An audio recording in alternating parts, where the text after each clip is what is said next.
해외여행을 다니다 보면 음식, 말투 등 우리나라와는 다른 문화를 느끼게 됩니다. 우리나라엔 있지만 그 나라에는 없는 문화도 있을 테죠. 그렇다면 외국에서 애교라는 문화를 접하신 적이 있나요? 아마 없으실 겁니다. 외국인에게는 애교라는 개념 자체가 생소할 수도 있는데요. 외국인에게 애교란 무엇인지 알아보겠습니다. 애교를 접한 외국인 반응. 한 유튜브 영상에서는 국내 아이돌의 애교 영상을 본 외국인들의 반응을 보여주었는데요. 연출자가 외국인에게 본인 국가에도 애교라는 개념이 있어요 라고 묻자 자신들은 섹시한 모습으로 다른 이들의 주의를 끈다며 애교 문화의 부재를 밝혔습니다. 본격적으로 아이돌의 애교 영상을 시청했을 때 대부분의 외국인들은 당혹스러움을 감추지 못했는데요. 심지어 테이블을 엎어버리고 싶다며 과격한 반응을 보인 이도 있지만 아이돌이 애교 부리는 영상을 직접 찾아 즐겨보는 외국인도 있었죠. 미국 출생 오후 2시 위니쿠는 과거 라디오 스타에 나가 미국은 애교가 없는 나라라고 밝히기도 했는데요. 귀여운 모습보다는 섹시함을 어필하는 나라라고 말했습니다.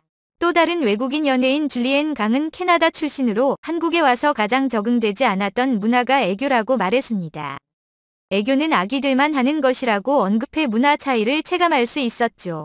한국에만 있는 애교 문화, 영어권 나라에는 애교라는 개념 자체가 존재하지 않습니다. 따라서 애교를 뜻하는 영단어도 존재하지 않죠. 외국인들은 이를 대체할 단어가 없어 이지오 라고 표기를 합니다. 서양에서는 귀엽다 라는 개념이 아기나 동물에게만 사용되기 때문인데요. 영어로 애교를 부리다를 표현하고 싶으시다면 베이비 토크나 액팅 큐트 정도로 사용하면 될 것 같습니다. 반면 한국에서는 하나의 무기로까지 여겨지는 것이 애교입니다. 자신만의 매력이 되어 다른 사람에게 자신을 어필할 수 있는 도구가 되기도 하죠. 남성보다는 여성이 애교를 더 많이 부리는 것이 사회적 현상이었지만 최근에는 성 역할이 유해지면서 애교를 가진 남성도 많이 볼 수 있는데요. 미소년 콘셉트를 한 남자 아이돌이 나오는 것을 보면 한국에서의 애교는 성별을 구분하지 않고 쓰인다는 것을 알 수 있습니다.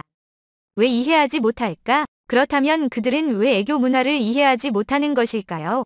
우선 서양은 언니, 오빠 등 나이로 계급을 나누는 문화가 존재하지 않습니다. 자신보다 아랫사람, 어린 사람이라는 개념이 없으니 다 큰 성인을 귀엽다고 생각할 계기 자체가 없다는 것입니다. 또한 해외에서 선호하는 여성성은 당당하고 자신감 있는 여성으로 알려졌습니다. 아메리칸 스위트하트라고 불리는 미국식 애교를 부리는 여자가 있긴 하다만 한국의 애교와는 거리가 멀다고 하네요. 반면 우리나라 남성이 선호하는 여성성은 애교가 많은 여자가 포함된다는 것뿐입니다. 말 그대로 문화, 성향의 차이인 것이죠. 애교로 잘 알려진 일본은 어떨까? 반면 일본은 우리나라처럼 애교가 많은 나라로 알려져 있는데요. 대표적으로 카와이나 부리코 등 애교를 뜻하는 단어가 있습니다. 일본 연예인뿐만 아니라 일반인들의 말투에서도 쉽게 애교를 찾아볼 수 있죠. 다만 우리나라와는 달리 애교는 여성에게만 국한되는 사회적 분위기가 존재하기도 합니다. 애교가 외국과의 문화 차이라고는 하지만 우리나라 내에서도 애교를 좋아하지 않는 사람은 분명 있을 것입니다. 반면 애교를 싫어했던 외국인이 이제는 한국식 애교를 좋아하게 됐다고 하는 경우도 있었는데요.